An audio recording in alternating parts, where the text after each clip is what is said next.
नबीजी फारसेरो काबा नबी फारसेरो काबा नबीजी फारसेरो काबा नबी काबारो काबा नबीजी काबारो काबा नबीजी ईमानेर काबा नबी जोरे बोली सुबहानाल्लाह फारसेरो काबा नबीजी फारसेरो काबा नबी। তারপর কবি কত সুন্দর ভাষায় লিখছেন, সৃষ্টি সকল হলো ব্যাকুল গাইছে তোমার তারানা, গাইছে তোমার তারানা, প্রেমের ছবি নূরি নবী, প্রেমের ছবি নূরি নবী, নাই তো তোমার তুলনা, নাই তো তোমার তুলনা, তোমার তরে সৃষ্টি সবই, তোমার তরে সৃষ্টি সবই, তারকা চন্দ্র রবি, তারকা চন্দ্র রবি।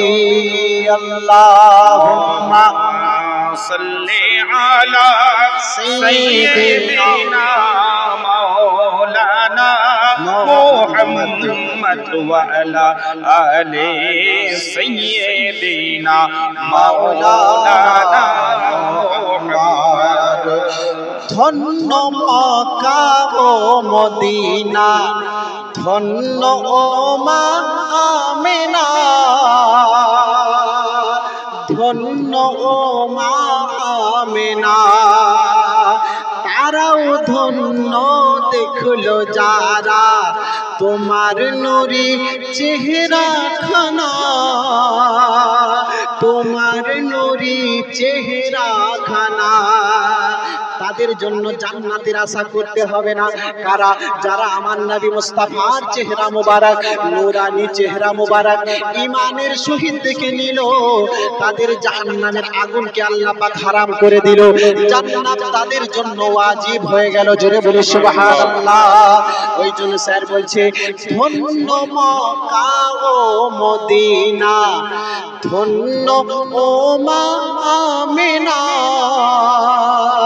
ধন্য ও মা আমিনা, তারাও ধন্য দেখলো যারা তোমার নূরি চেহারা খানা, তোমার নূরি চেহারা খানা। আলতাফ বলে দিদার পেলে, আলতাফ বলে দিদার পেলে, ধন্য হব ইয়া নবী, সৃষ্টি সেরা নূরি বাসর নূরে মুজাসম ইয়া নবী, সৃষ্টি সেরা নূরি বাসর নূরে মুজাসম ইয়া নবী।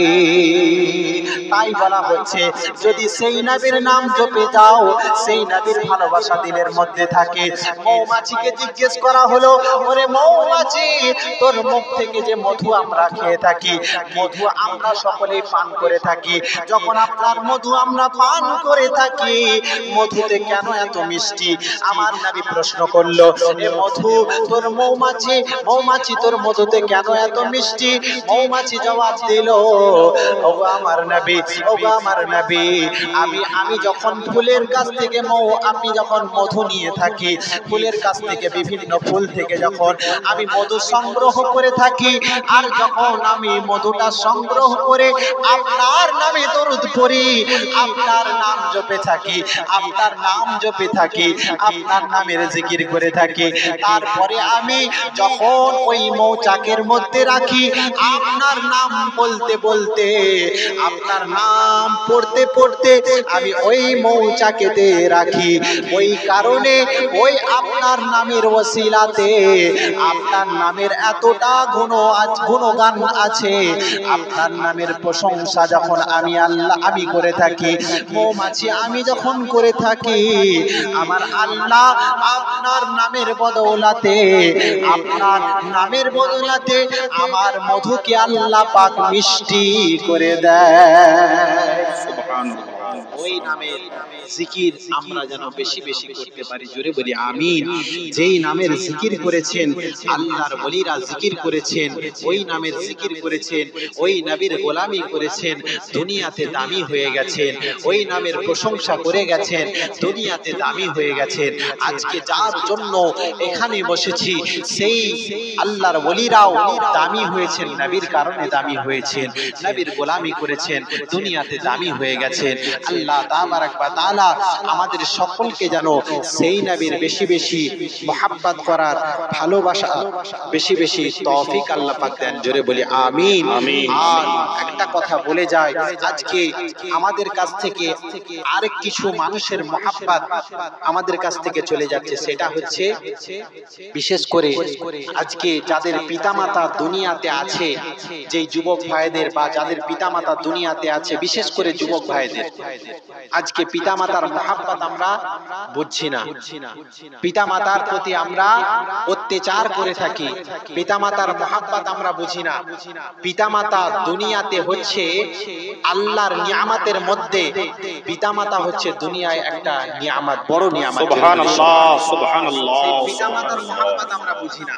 কি বলে জানেন তো, হয়তো বাপ আগে রোজগার করতো, পিতা আগে রোজগার করতো, ভালো রোজগার করতো, তখন ভালো ছিল, কিন্তু এখন আর রোজগার করতে পারে না। বলে তুমি আর রোজগার করতে পারো না, ঘরে বসে আছো, কিছু করো না, এই রকম আমরা অনেকে বলে ফেলি। আগে রোজগার করতো, আগে ভালো ছিল, পিতা ফেরি করতো বা অন্য কিছু করতো, রোজগার করতো, আগে ভালো ছিল।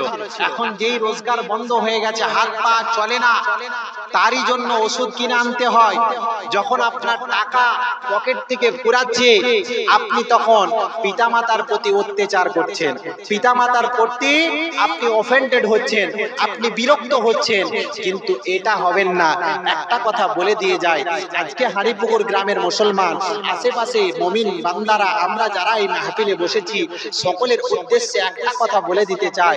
আপনার আমার বাড়ির পাশাপাশি যদি কোনো ফলের গাছ থাকে, বড় আপনার ফলের গাছ থাকে, ওই ফলের গাছেতে এই গ্রীষ্মকালে আপনি চিন্তা করবেন, আপনি মনে করবেন যে ফলের গাছটা হয়তো সেটা আমের গাছ, বড় আম গাছ, আমের গাছটা আম আর ফল হয় না, আম হয় না, আপনি ভাবছেন যে এবারে কেটে দেব, ফলের গাছটা আর রাখবো না, খামাখাই ফল দিচ্ছে না তো কি করব রেখে, কেটে দেব। কিন্তু একটা জিনিস চিন্তা করবেন, ওই ফলের গাছটা যদি ফল নাও দেয়, গ্রীষ্মকালে আপনি যখন ওই ফলের গাছের তলাতে আপনি দাঁড়াবেন, ওই বড় গাছের তলাতে আপনি যখন দাঁড়াবেন, আপনি এটা চিন্তা করবেন যে ওই ফলের গাছে যখন আপনি নিচে দাঁড়াবেন, এই গ্রীষ্মকালে গরমের সময়ে, সেখানে দাঁড়ালে রোদ থেকে আপনি বঞ্চিত হতে পারবেন, রোদ থেকে আপনি হেফাজত হতে পারবেন। আপনি সেখানে যতক্ষণ দাঁড়াবেন, আপনি গরম থেকে আপনি হেফাজত হতে পারবেন। এই জন্য বলা হচ্ছে, আপনার ফলের গাছটা ফল না দিলেও আপনাকে গ্রীষ্মকালে ছায়া দেবে। সেই রকম বৃদ্ধ পিতামাতা আপনার জন্য রোজগার করতে পারে না।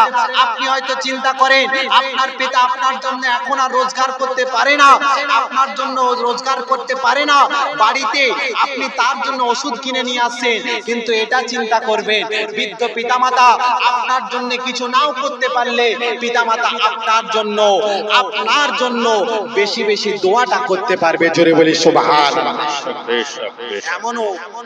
এখনো এটা ভাববেন, যার পিতামাতা আছে, দেখবেন আপনি কলকাতা গেছেন কোনো কাজে, মেদিনীপুর গেছেন কোনো কাজে, আপনার দিকে তাকিয়ে আছে কখন আমার সন্তান বাড়িতে আসবে, তার দিকে তাকিয়ে আছে কখন এসে বলবে যে মা, আব্বা আমি চলে এসেছি, কখন বলবে, সেই দিকে এখনো তাকিয়ে থাকে। এটাই হচ্ছে পিতামাতার গুণ, পিতামাতার মুহাব্বত আমরা যেন বেশি বেশি করতে পারি, জোরে বলি আমিন। ওই পিতামাতা আমাদের জন্য নিয়ামত, ওই নিয়ামতের বেশি বেশি আমরা যেন বেশি বেশি খিদমত করতে পারি, জোরে বলি আমিন। ওয়া আখিরু দাওয়ানা আলহামদুলিল্লাহি রাব্বিল আলামিন। আসসালামু